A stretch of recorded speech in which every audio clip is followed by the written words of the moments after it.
in today's video, I'm going to be explaining this trade that I took during New York session. And I also called this in the signal room. So I know you guys are going to be able to pick up some value from this video and definitely use this towards your trading. So let's get right into it. So first things first, I'm literally going to delete everything as always and show you guys my trades from scratch. So we're going to remove everything and we're going to do first things first. Draw the highs and lows of days real quick. So if you guys see my videos before, you know you probably tired of me drawing the highs and lows of days, but repetitiveness and consistency is literally the key. You guys, if you watch my videos and you watch every single one, you will see that this is the key. I'm doing the same exact thing every single time. So we were trading here on Tuesday morning, so our high and low of day is going to be one previous trading day before coming from Monday. If we're trading on Tuesday, it's going to be coming from Monday, and it's going to be the highest and lowest point between Frankfurt to New York session. So this is the low of day right here, this point right here, low of day, and then this is the highest point. This is going to be high of day right here, and then the previous high and previous low of day is going to be coming from two previous trading days before. So if we're trading on Tuesday, this is going to be coming from Friday, because Monday is one previous trading day, and then the second previous trading day from Tuesday is Friday. So the highest and lowest point, same concept, from Frankfurt to New York session. This is the highest point right here, this point right here, and I do this on M5, guys. I've noticed that on the M5 time frame is the most precise time frame. So previous high of day right here, and then previous low of day down here. And then let's go to the weekly time frame, top down analysis. Let's go mark this supply real quick. This supply that we're coming from right here. Let me make this a little bit bigger right here. All right, so notice how I've been telling you guys in the past few videos, we've been coming from this weekly supply right here. Mark this like this, like that.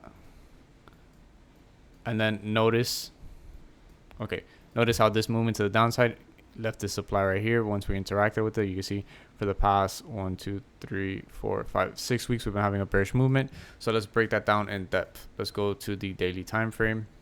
And the daily time frame, we have this area of supply that I'm anticipating for price to pull back to in the next few days, this area right here.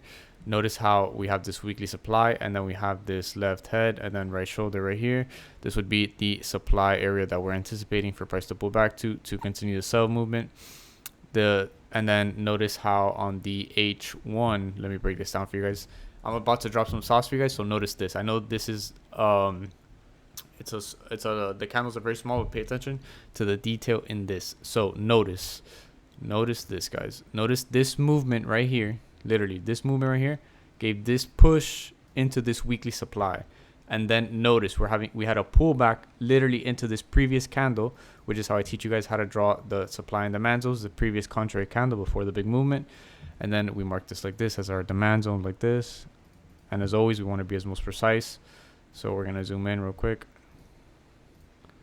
and that is it right there, the top of the candle. So we go back, zoom back out, and then notice this. Notice how you guys are gonna notice how as soon as price touches this area of demand, notice how we're having this pullback to this area here. But I took my sales this morning from this area of supply right here. I told you guys in my story this morning, like around 8:40 before New York session opened, I told you guys I was anticipating for price to pull back into this area of supply on H1. I told you guys that in the higher time frames, we honestly do not have anything stopping price up until this point here. The only thing that could have stopped price this morning was this area here. And then check this out. Notice how as soon as New York opened, we're gonna go over this in detail. I'm gonna show you guys my entry confirmation to enter this trade and why I entered. So notice this. Notice I told you guys right around here, around 8:40, somewhere around here, I told you guys if price breaks this high of day, we're going to continue to this 6,411 area to continue the bearish movement from here. And then notice how pretty much to the pip, as soon as New York opens, we pull back into this area here. We didn't touch it by a hair, and then price gives us this distribution to the downside, and then leaving this area of supply right here on H1. I mean, not on H1, on M1. Sorry about that. So we create this area of supply on M1, and then we place our sell limit right here. So we have a H1 area of supply. We touch it on M1, and then we create this new area of supply on M1. This is our entry confirmation. So our entry is going to be literally right here at the M1 supply that was created after we touched this area at 382. I had an 8 pip stop loss. So this is the trade I sent in the sing room, and this is the trade we took right here. We closed 1 to 4. I'm not gonna lie, I closed a little bit before. I closed 1 to 2, but this is the trade and the parameters I sent out. As you guys can see, it played out perfectly. But I want you guys to understand the entry confirmation. So if we go to H1 again, let me point this out. Notice this.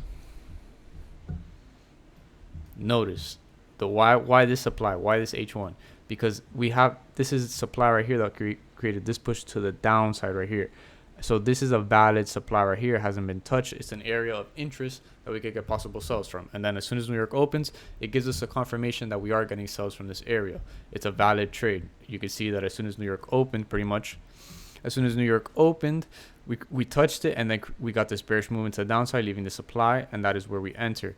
Now let me go over this, why it looks a little bit so ugly. If you guys notice this candle right here, this big candle that almost took us out, that was at 10 o'clock, literally at 10 o'clock this morning. We had red folder news, and then that was why this candle almost took us out. This was news right here, but you could see that the after news, we didn't get taken out. After news happened, our trade played out. If not, I'm pretty sure the trade would have just played out from this area here. You can see that once we tapped this area, we were having a pullback, and then news is the one that drove price a little bit up.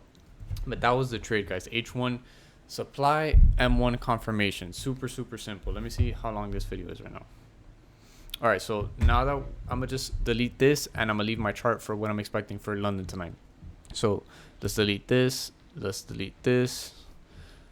and let's go to M5 real quick. So I'm gonna literally leave my chart how I'm gonna trade tomorrow morning. So now that we're gonna be trading on Wednesday, we're gonna delete the previous high and previous low of day.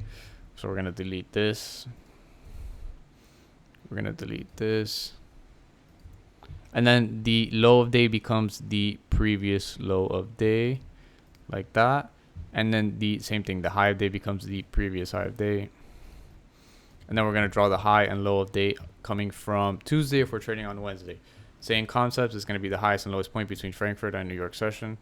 So this is going to be the low of day right here. Low of day. And then high of day up here.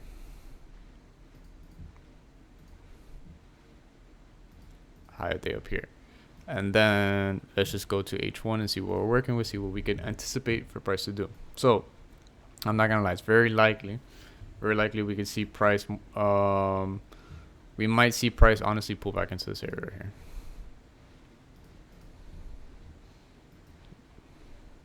We see we touched right here. Notice this area of demand that was created that gave us this push after touching this H1 demand zone coming from this area over here.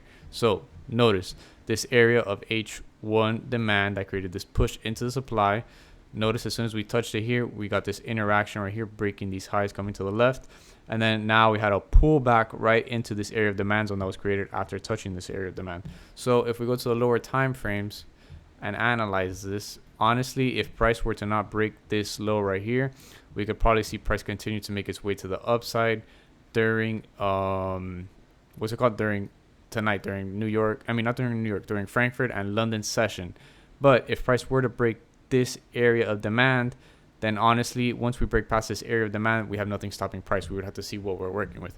But right now, this is what we're working with right here. So hopefully you guys can pick up some sauce from this video, and I'll see you guys on the next one.